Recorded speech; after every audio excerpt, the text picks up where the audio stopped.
Hello to all of our listeners. You are tuned into KUCR 88.3 FM, broadcasting from the campus of the University of California, Riverside since 1966.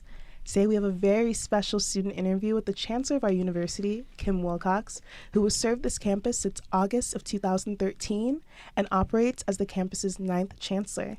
It's our pleasure to have him in the studio this morning, and let's get right into it. Could we all just go around and introduce ourselves quickly? My name is Precious Fasikin. I'm a student of economics and anthropology. I'm in my 3rd year. Hi, everyone. My name is Osman Gonzalez. I'm a 3rd-year business administration major.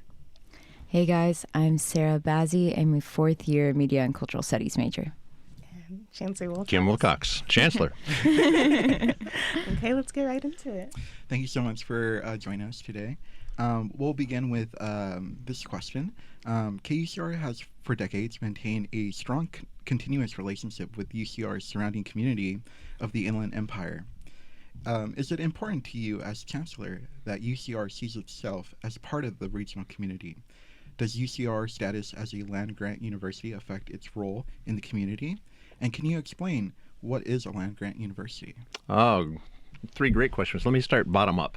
So what's a land-grant university?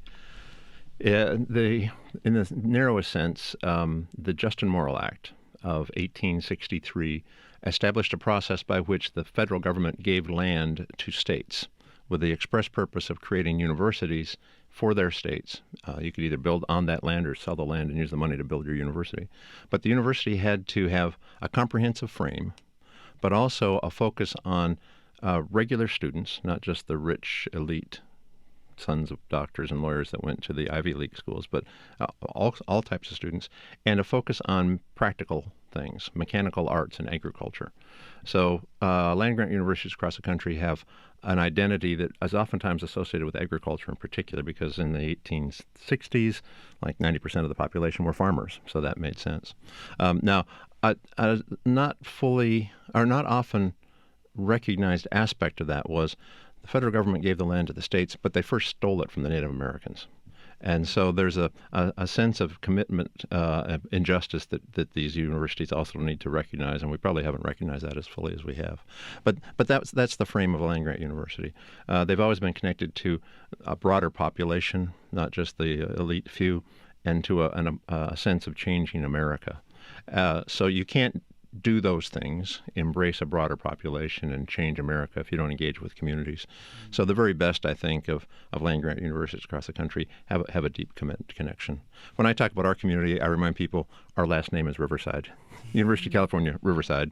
So we're part of the family, I guess you would say. So and KUCR, of course, is one of those key links to the community. Yeah, and building off of that idea of community, we know that UCR's ambition extends beyond its service to the local regional community to national and even global recognition. We know that your vision for a campus includes recognition as an AAU university. We're wondering if you could tell us a little bit about what the AAU is and why it's important to strive towards this designation, and what do we have to do to achieve that? Yeah, thanks. Let me start at an earlier piece. The role of the university beyond the community. Yeah. If you think of a major corporation like Coca-Cola in Atlanta or Microsoft in Seattle, they're deeply tied to their communities, but they lead the world, and they bring reputation, prestige, and money, actually, to those communities.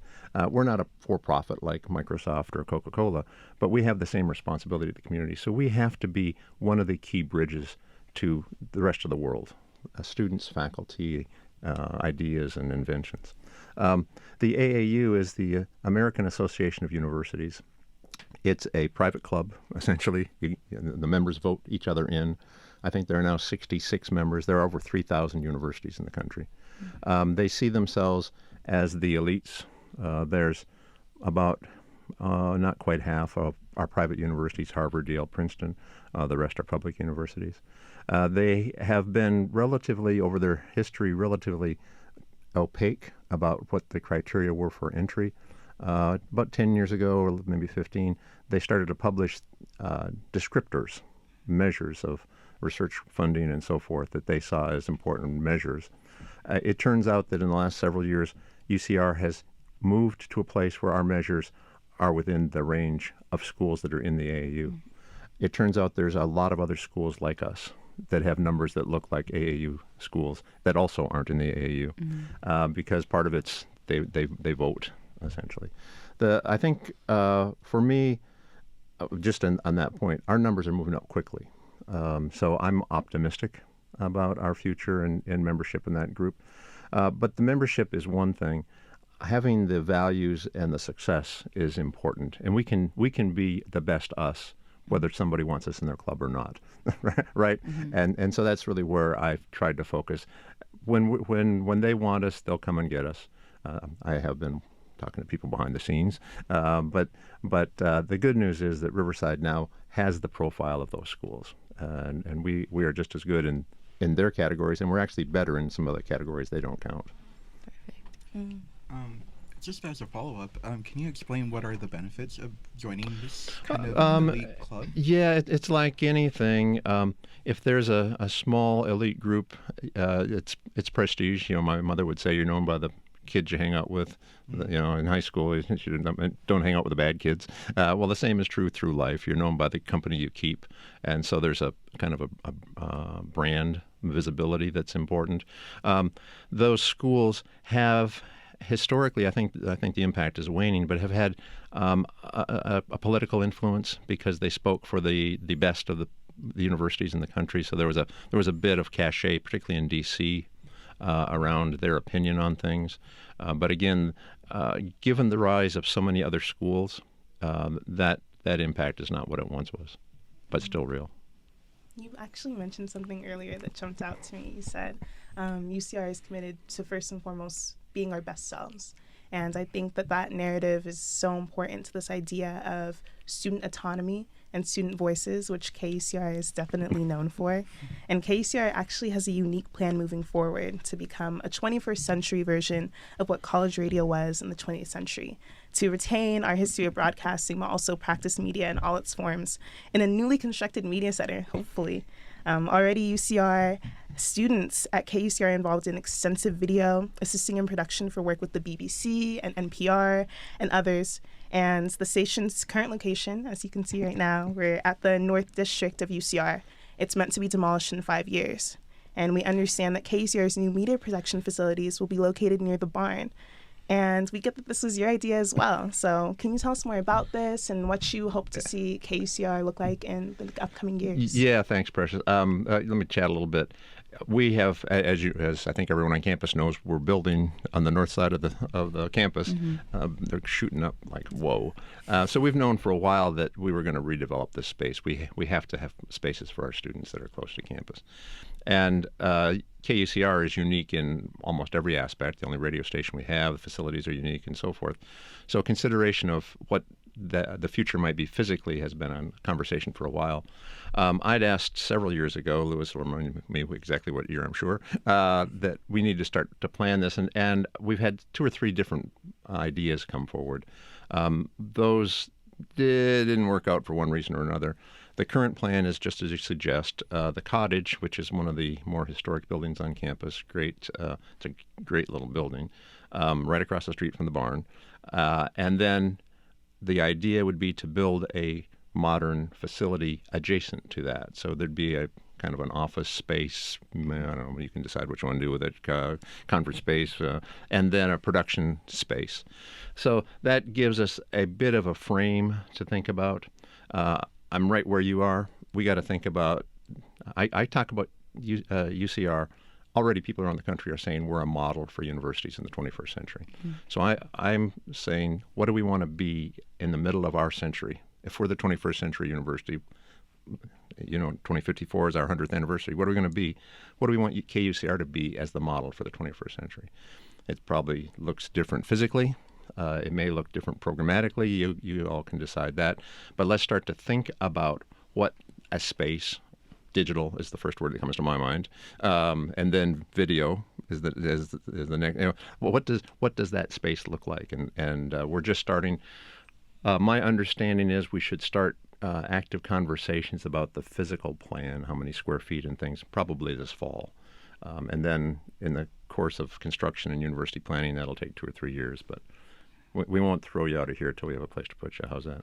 That's a great Yeah. Reassuring? That's reassuring. And it's really great to hear that, just because KUCR has always had a strong relationship with our campus's chancellors. Hindy Raker was the chancellor who promised us a space, got us on air, which is such a powerful and pivotal point to serve as. So having your commitment and your support of our radio station means everything. Yeah. And we can't wait to work alongside you more. And that space should be a lot more visible. Yes. I mean, there's 100%. people who don't even know you're here. Yeah.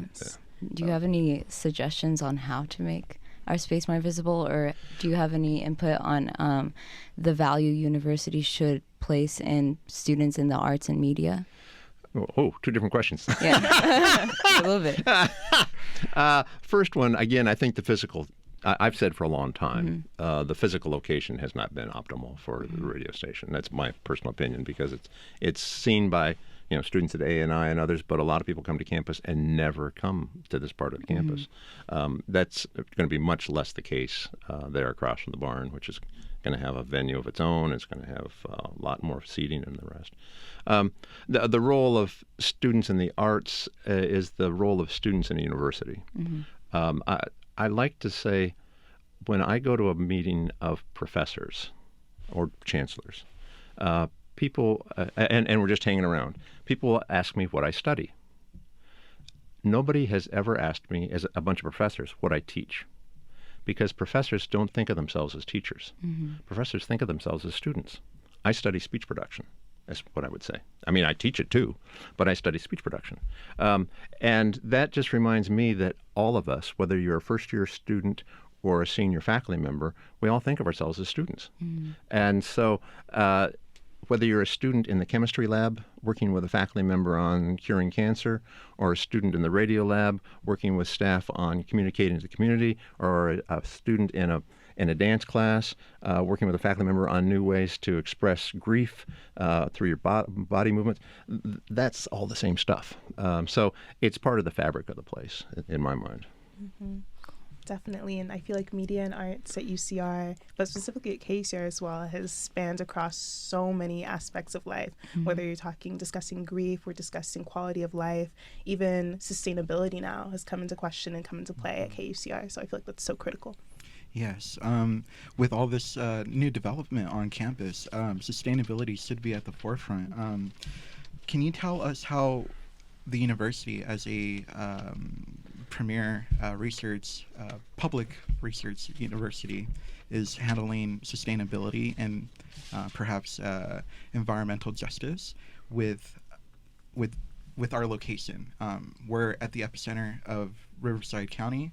I would say the Inland Empire, and we're notoriously known for pollution, unfortunately, and statistics of asthma are going up in children here. How are we playing a vital role to change that for our community? Yeah, if I could parse it a little bit, the term sustainability has lots of aspects.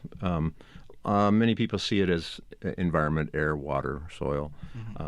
Financial managers see it as solvency of your financial operation. You've got to be, sustainable enough. So let me start with the first. And I brought along some notes, because there's a lot of stuff going on that people may or may not know about. Our solar farm is about 3.5 net, but 6 megawatts of solar power already. We plan to put another 8 megawatts on the roofs of the campus. We are MRB, the new research building, is LEED Platinum. It's the first LEED Platinum building we've ever had on campus. The North District that we just talked about is all electric. There's going to be no fossil fuel there at all, except when we're working with the utilities to avoid that. Almost over a quarter of our fleet is now either electric or hybrid, the vehicles you see on campus. We're working on irrigation water. We use a lot of water because half of our campus is agricultural land. So we're working on non-potable and water, and also management of that water. As we build eventually 5,000 to 6,000 new beds on campus in this part of the campus, that's a huge reduction in carbon footprint of commuters and travel to the campus.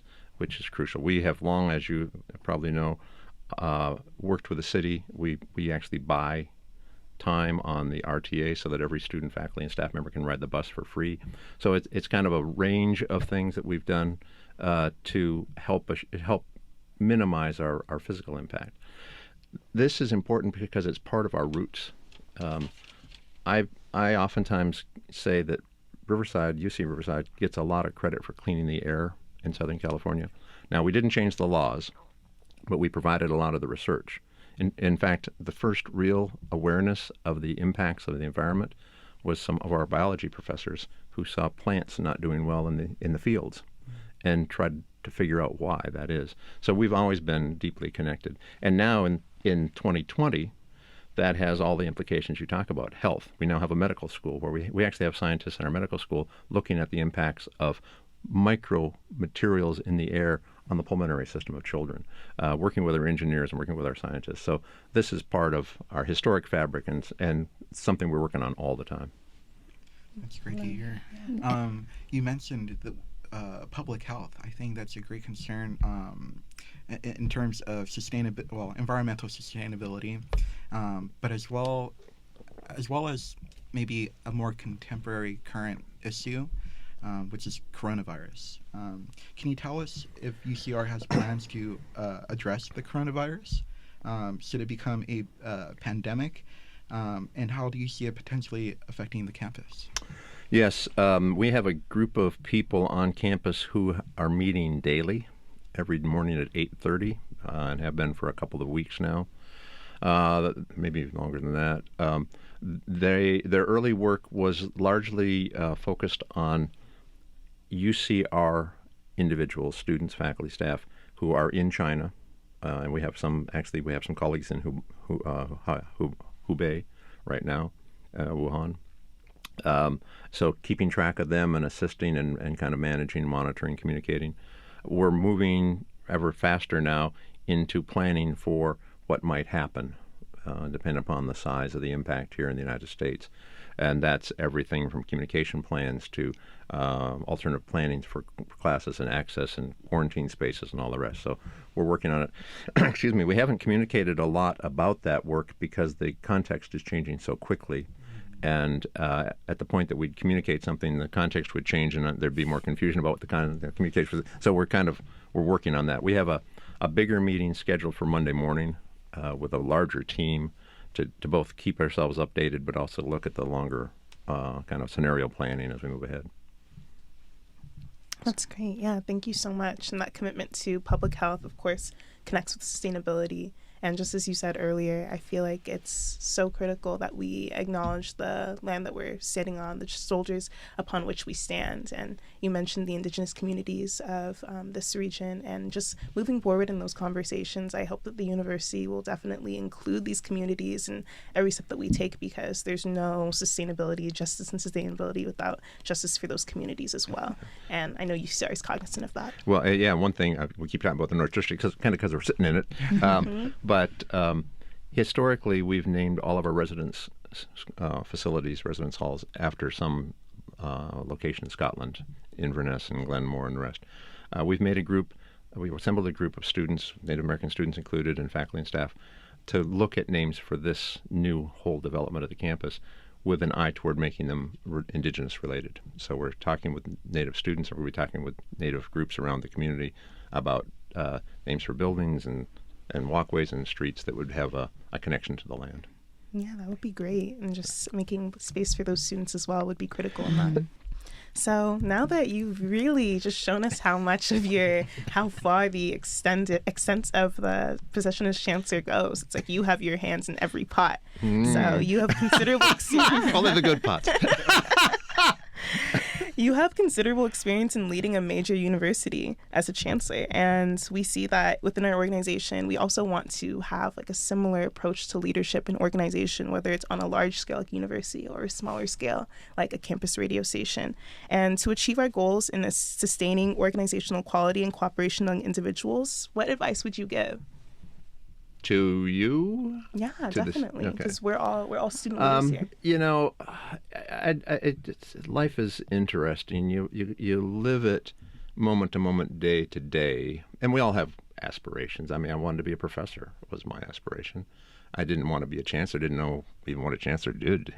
And you do things day to day that you think are the right things to do in the moment, whether that's to please your mother or to earn a living or to recruit a wife or whatever it might be. So I didn't set out to get to this place. It seems to me the advice I would give to people who aspire to have an impact is to identify the things that are important to them. For me, it was always my students, and the notion that universities had a special opportunity, a special role to play in the lives of the students. I'll be honest with you, I didn't appreciate fully my sense now of land-grant universities and community. I'll be honest, as a young professor, I didn't fully appreciate that. But I did appreciate what universities had done for me and what they had done for what I thought I could help them do for my students. And that drove me a long way, and that led to other opportunities. So it seems to me, find your passion is a pretty trite phrase, but identifying the things that are important to you and trying to let those be your guide would be my advice. There are tactical skills. I like to remind people you have to listen more than talk. In a room of us, I'm not doing all the talking here, but there's 4 of us. We should each get about a quarter, which would mean I'd be listening 3 times as much as I'd be talking, and that would be the right balance. There's a lot of people who don't understand that they should listen 3 times as much as they talk, and we all, everybody, for those out there, everybody in the room is smiling because we agree, I think. So there's some just interpersonal management pieces that I think are important. Clarity, it's something that I've had to learn to be better at. It's easy to kind of talk, but people, some people get 5 minutes with me, 10 minutes, half an hour. I got to be pretty clear. Now, it's hard sometimes because being clear sounds harsh. And I don't want to be harsh. Nobody wants to be harsh. Well, there are some of those too, but most of us don't want to be harsh. So finding the line between clarity and kind of abruptness for me was a challenge. Yeah. I'm rambling here. I'll stop. No, not at all. It's great advice, especially for students that are going to a school about innovation and research. I think it's really important to, think with the mindset that you're always going to be creating something new and just constantly learning, constantly being a student, constantly being a thinker, even past being a university student here at UCR. So we really appreciate that. Yeah. And I think I want to take it into the world of music now. We are at KUCR here. And we all are DJs, and we going to sing? Yeah, would you like to? We could sing. I know. I'll bring my guitar in the back. The drums are in the back. So are you a music fan, and what kind of music do you listen to? Can you give us a few of your desert island music choices? I am a music fan. In fact, I was with some music faculty members just the other day, and they identified me correctly as a vocal music fan. Okay. My family was always singing. I tend to break out in song in the office to the chagrin of many of my colleagues. I just like to sing, and I haven't had a chance much in Riverside, but I've had a lot of chances over the years to sing with groups. So that's what I like. So if I were going to have my desert island song list, probably first on the list would be Beethoven's Ninth Symphony, which of course has a movement that is vocal. Mm-hmm. For those who know Ode to Joy, that's the last movement of Beethoven's Ninth. Great, but the whole symphony is great. I'm a classic rock guy. Eagles, James Taylor, Carole King, and my family was a big show tunes family. So I would pull out, and there's I'm just sampling here. Mm-hmm. But show tunes, I'd go with Oklahoma and South Pacific. Now for a lot of people out there, you're thinking, oh my goodness, this guy's old. And yes, he is. But they're great songs. Okay, they're kind of classic, corny, great songs. But South Pacific is about prejudice. It's about the war, but it's really about prejudice and about how 2 different couples dealt with it. One, I think, admirably, and one not so admirably. And Oklahoma is about kind of elite, non-elite. And poor Judd is dead. poor Judd is dead. That's about a guy who was ostracized in the community, and how difficult it was for him in that community in Oklahoma 100 and whatever number of years ago. So they're worth. You have to be taught. That's the song in South Pacific. Anybody out there, go online. You have to be taught. Powerful, very short. It won't be painful to listen to, but it's a very powerful song. And then I was thinking the other day when I was talking to the faculty members, fanfare for the common man, also worth grabbing. If you want to get, if you're kind of feeling a little bit beaten down, play fanfare for the common man, Aaron Copland. It's just really uplifting for me. Nice. That's a great list. Yeah. And I love how all of your song choices seem to have a connection to just like this idea of how music connects to our social well-being. And KUCR is so committed to that. And Carole King. I forgot Carole King. It's social. I love Carole King too, because she also has that kind of sense of connection. I'm sorry. No, you're right. Right. So it's just so critical that we have these spaces in which we can create the next Oklahoma.